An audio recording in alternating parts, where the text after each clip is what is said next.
प्यारे बच्चों, क्लास 12 भूगोल विषय का जेसीईआरटी द्वारा ऑफिशियल जारी किया गया क्वेश्चन बैंक, जिसमें हम लोग ऑब्जेक्टिव प्रश्न सारा कंप्लीट कर लिए हैं, अति लघु उत्तरीय प्रश्न भी कंप्लीट कर लिए हैं। उन सब का वीडियो आपको ऊपर आई बटन पर मिल जाएगा। कुछ बच्चे रिक्वेस्ट कर रहे थे कि लॉन्ग क्वेश्चन को बताइए सर, तो लघु उत्तरीय प्रश्न चैप्टर बाय चैप्टर हम लोग देख रहे थे, जिसमें से ग्रुप ए का हम लोगों ने 1 से 5 तक चैप्टर का कंप्लीट कर लिया है। इस वीडियो में हम लोग 6 से 12 तक के चैप्टर को कंप्लीट करें। सॉरी, 6 से 10 ही चैप्टर है इसमें ग्रुप ए में। ग्रुप बी में 12 चैप्टर है। तो छठा चैप्टर से आपका पहला लघु उत्तरीय प्रश्न है जो परीक्षा उपयोगी है। चैनल पर नए हैं तो सब्सक्राइब करके बेल आइकन जरूर दबा लें और साथ ही भूगोल के बच्चों को यह वीडियो शेयर कर दें। तो 8वां क्वेश्चन है, उच्च प्रौद्योगिकी उद्योग पर टिप्पणी लिखिए। तो उच्च प्रौद्योगिकी उद्योग निर्माण क्रियाओं में नवीनतम पीढ़ी है। इसमें उन्नत वैज्ञानिक और इंजीनियरिंग उत्पादकों का निर्माण गहन शोध तथा विकास के प्रयोग द्वारा किया जाता है। संपूर्ण श्रमिक शक्ति का अधिकतर भाग जो है वो व्यावसायिक मतलब सफेद कॉलर श्रमिक का होता है। ये उच्च दक्ष तथा विशिष्ट व्यावसायिक श्रमिक वास्तविक उत्पादन मतलब नीला कॉलर श्रमिकों की संख्या से अधिक होते हैं। उच्च प्रौद्योगिक उद्योग में यंत्र मानव कंप्यूटर आधारित डिजाइनर मतलब कैड और निर्माण, जिसमें धातु पिघलाने तथा शोधन के इलेक्ट्रॉनिक नियंत्रण व नए रासायनिक तथा औषधीय उत्पाद प्रमुख स्थान रखते हैं। विनिर्माण पर टिप्पणी लिखिए। तो विनिर्माण किसी भी वस्तु का उत्पादन है। विनिर्माण का शाब्दिक अर्थ है हाथ से बनाना, फिर भी इसमें यंत्रों द्वारा बनाया गया सामान भी शामिल किया जाता है। हस्तशिल्प काल से लेकर लोहे तथा इस्पात को गढ़ना या बनाना, प्लास्टिक के खिलौने बनाना, कंप्यूटर के अति सूक्ष्म घटकों को जोड़ना तथा अंतरिक्ष यान निर्माण इत्यादि सभी प्रकार के उत्पादन को निर्माण के अंतर्गत ही माना जाता है। विनिर्माण की सभी प्रक्रियाओं में कुछ साधारण विशेषताएं होती है, जैसे शक्ति का उपयोग एक ही प्रकार की वस्तुओं का बड़ा उत्पादन तथा कारखानों में विशिष्ट श्रमिक जो मानक वस्तुओं को उत्पादन करते हैं। विनिर्माण आधुनिक शक्ति के साधन तथा मशीनरी के द्वारा या पुराने साधनों द्वारा किया जाता है। तृतीय विश्व के अधिकतर देशों में विनिर्माण को अब भी शाब्दिक अर्थ में प्रयोग किया जाता है। स्वच्छंद उद्योग पर टिप्पणी लिखिए। इंपॉर्टेंट क्वेश्चन है।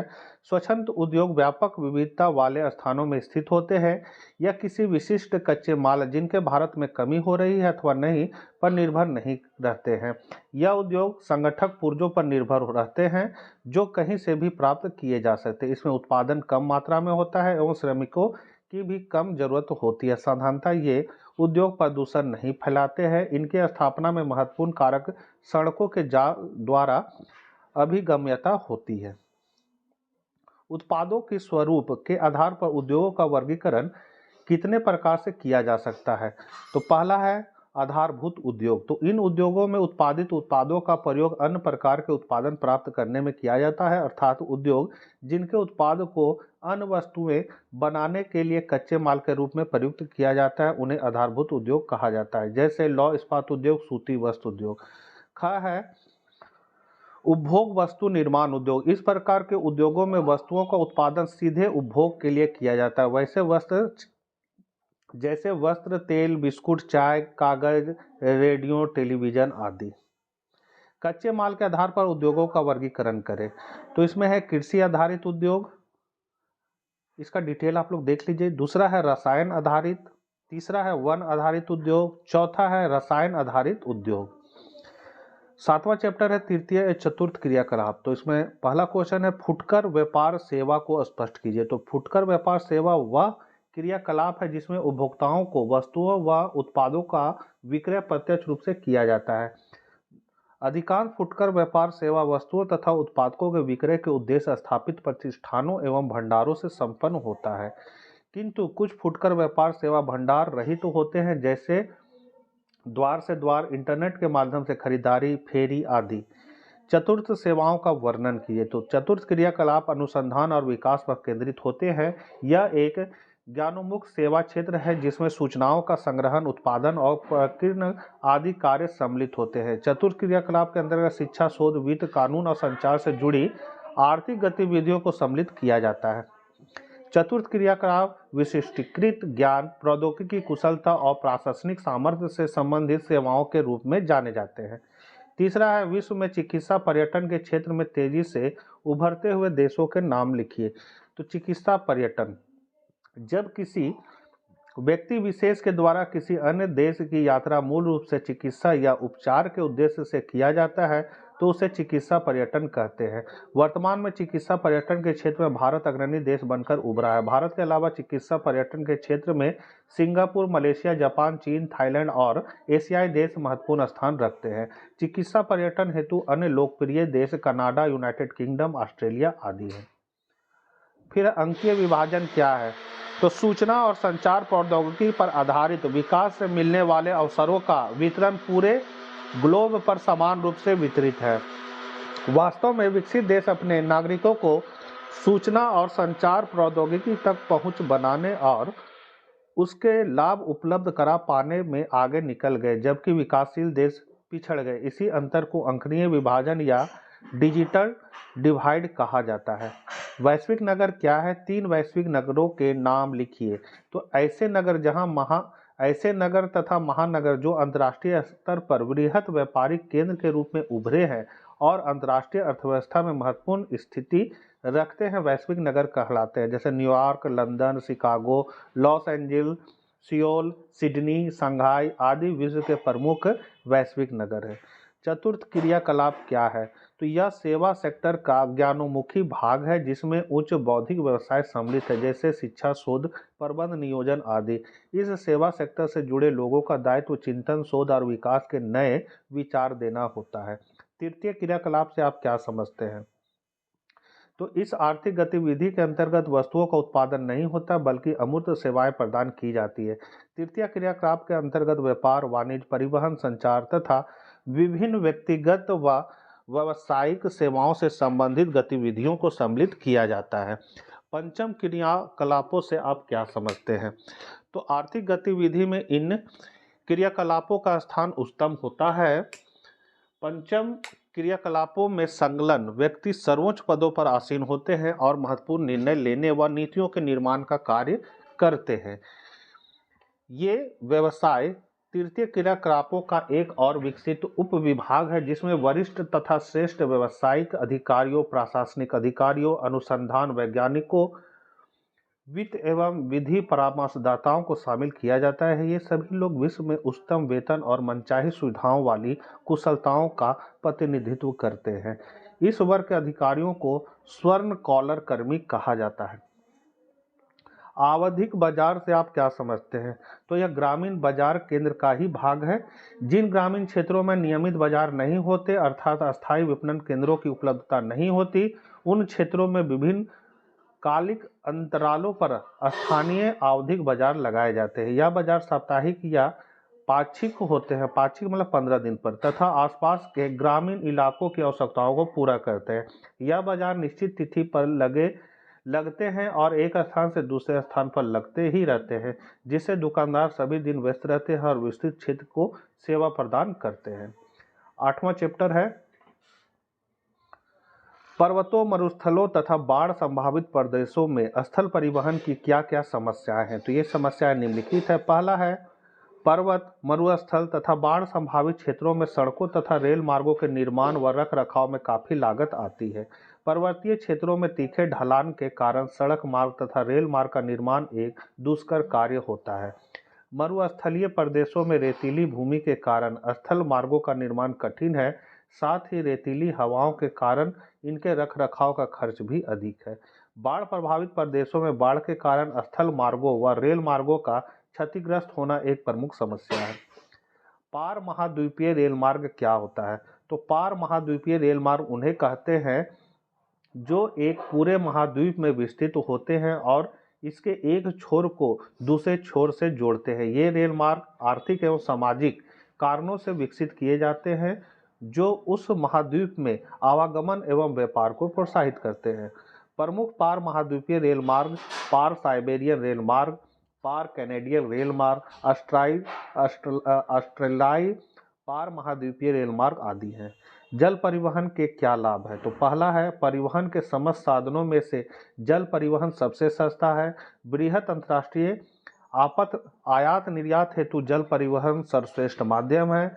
जल मार्ग के लिए सड़क तथा रेल पटरी की भांति मार्ग बनाने से खर्च नहीं करना पड़ता। अंतर्राष्ट्रीय व्यापार हेतु जल परिवहन का महत्व सर्वाधिक है। फिर परिवहन के माध्यमों के नाम बताए। तो परिवहन व्यक्तियों और वस्तुओं को एक स्थान से दूसरे स्थान तक वाहन करने की सेवा या सुविधा को कहते हैं। परिवहन के माध्यम स्थल परिवहन, जल परिवहन, वायु परिवहन, पाइपलाइन परिवहन, सड़क परिवहन, रेल मार्ग परिवहन और समुद्री जलमार्ग एवं आंतरिक जलमार्ग परिवहन है। परिवहन राष्ट्रीय अर्थव्यवस्था के लिए महत्वपूर्ण है, कारण बताएं। तो इसके महत्वपूर्ण कारण निम्नलिखित है। पहला है, किसी भी राष्ट्र के आर्थिक व सामाजिक विकास के लिए परिवहन साधनों का विकसित होना अनिवार्य है। परिवहन व्यवस्था किसी देश के कृषि, उद्योग, व्यापार के विकास की कुंजी होती है। परिवहन के विकास विकसित जाल द्वारा औद्योगिक उत्पादकों के लिए विशाल बाजार उपलब्ध हो पाता है। साथ ही औद्योगिक केंद्रों के लिए कच्चे माल पहुंचाना भी संभव हो पाता है। प्रदेश की आर्थिक प्रगति वहां उपलब्ध परिवहन के स्तर पर निर्भर करती है। यही कारण है कि कई प्राकृतिक प्रदत्त संसाधनों में समृद्ध देश भी परिवहन तंत्र के समुचित विकास के अभाव में पिछड़े हुए हैं। छठा है, संचार प्रणाली से आप क्या समझते हैं? तो प्रेषक एवं प्राप्तकर्ता के बीच संदेशों के आदान प्रदान के माध्यम को समानता संचार प्रणाली कहा जाता है। वर्तमान वैज्ञानिक युग में मानव ने संचार के विभिन्न माध्यमों का विकास कर लिया है। संचार प्रणाली के महत्वपूर्ण माध्यम हैं टेलीग्राफ, फैक्स, दूरभाष, टेलीविजन, रेडियो, समाचार पत्र पत्रिकाएं, मोबाइल सेवा, इंटरनेट आदि। भारत में पाइपलाइन परिवहन के मुख्य लाभ बताइए। तो भारत में पाइपलाइन परिवहन के मुख्य लाभ निम्नलिखित है। पहला, पाइपलाइन परिवहन परिवहन के नवीनतम साधनों में है। फिर है, पाइपलाइन के रखरखाव का खर्च कम है। यह परिवहन के अन्य साधनों की तरह प्रदूषण नहीं फैलाते। इन्हें स्थल अथवा जल कहीं भी बिछाया जा सकता है। इसमें विशेषकर तरल एवं अधिकृत पदार्थों को लंबी दूरी तक कम खर्च में परिवहन किया जा सकता है। 9वां चैप्टर है अंतर्राष्ट्रीय व्यापार से। तो विश्व व्यापार संगठन के आधारभूत कार्य कौन से हैं? तो विश्व व्यापार संगठन के आधारभूत कार्य निम्नलिखित है, जिसमें पहला है, यह विश्वव्यापी व्यापार तंत्र के लिए नियमों को निश्चित करता है। दूसरा, सदस्य देशों के बीच विवादों का निपटारा करता है। व्यापार संबंधी मुद्दों पर विचार विमर्श के लिए मंच प्रदान करता है। और लास्ट है, विश्व संसाधनों का अनुकूलतम प्रयोग के लिए प्रोत्साहित करता है। दूसरा है, ऋणात्मक भुगतान संतुलन का होना किसी देश के लिए क्यों हानिकारक होता है? तो ऋणात्मक भुगतान संतुलन या प्रतिकूल व्यापार संतुलन से आशय उस स्थिति से है जब निर्यातों की तुलना में आयात अधिक हो जाते हैं, अर्थात वस्तुओं के आयात के लिए किए गए भुगतान वस्तुओं का निर्यात से प्राप्त राशि से अधिक हो। इस स्थिति में देश की विदेशी मुद्रा भंडार कम होती जाती है और देश के उद्योगों पर दबाव बढ़ता जाता है। व्यापारिक समूहों के निर्माण द्वारा राष्ट्र को क्या लाभ प्राप्त होते हैं?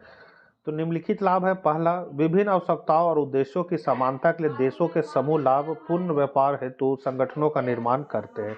इन संगठनों में व्यापारिक अनुबंधों की सामान्यीकृत प्रणाली कार्य करती है, जिससे संबंधित देशों के बीच व्यापार निर्बाध रूप से संपन्न हो सके। प्रत्येक संबंधित देश को इन संगठनों द्वारा विकास करने के बराबर अवसर प्रदान किए जाते हैं। कुछ महत्वपूर्ण व्यापारिक समूह सार्क, आसियान, ईओ, ओपेक आदि है।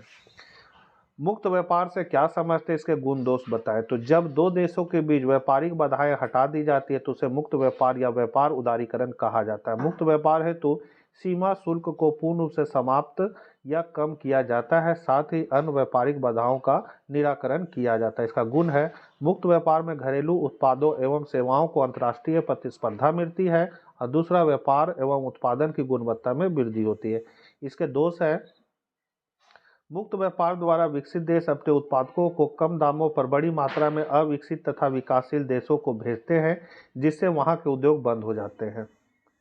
मुक्त व्यापार द्वारा विकसित एवं विकासशील देश प्रसंस्कृत वस्तुओं एवं नवीन तकनीकी हेतु पूर्ण रूपेण विकसित देशों पर निर्भर हो जाते हैं, जिससे उनकी अर्थव्यवस्था को हानि होती है। पांचवा, अंतर्राष्ट्रीय व्यापार के तीन महत्वपूर्ण पक्ष क्या है?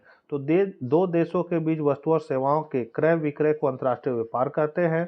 अंतर्राष्ट्रीय व्यापार के तीन महत्वपूर्ण पक्ष हैं: व्यापार का परिणाम, व्यापार का संयोजन और व्यापार की दिशा।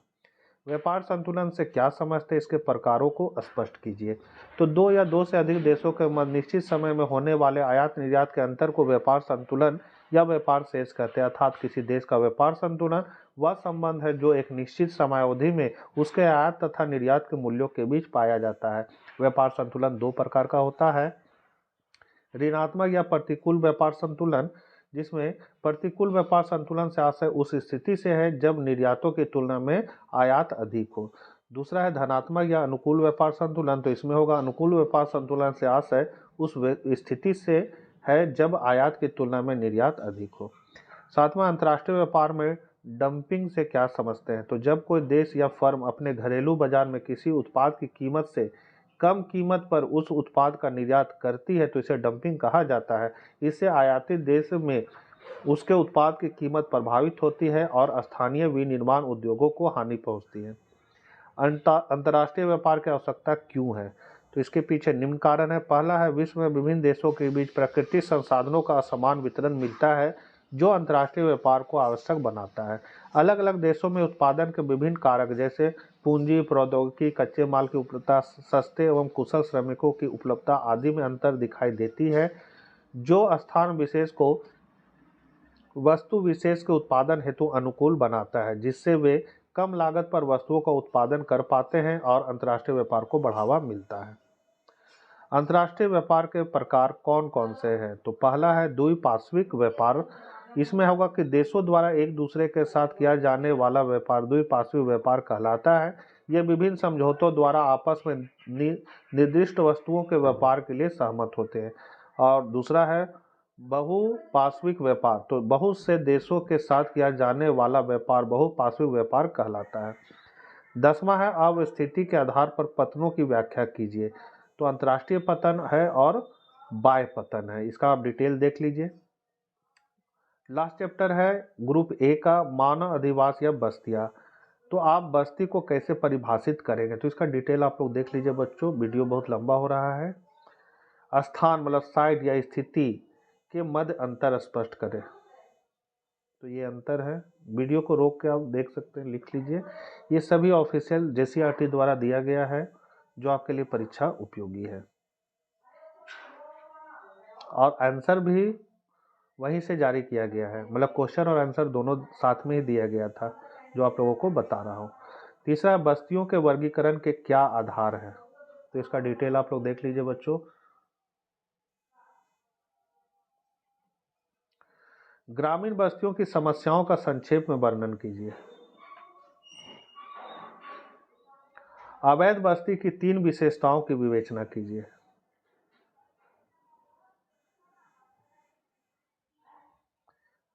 फिर प्रशासनिक तथा सांस्कृतिक बस्तियों की व्याख्या कीजिए। विश्व के विकासशील देशों में ग्रामीण बस्तियों की प्रमुख समस्याओं का वर्णन कीजिए।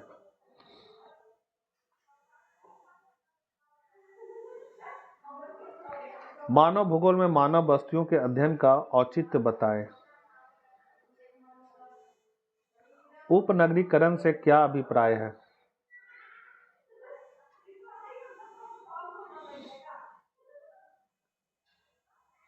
किस प्रकार के नगर को आप स्वस्थ नगर की श्रेणी में रखोगे। मलिन बस्ती की मुख्य समस्याओं को लिखें, ये इंपॉर्टेंट है बच्चों।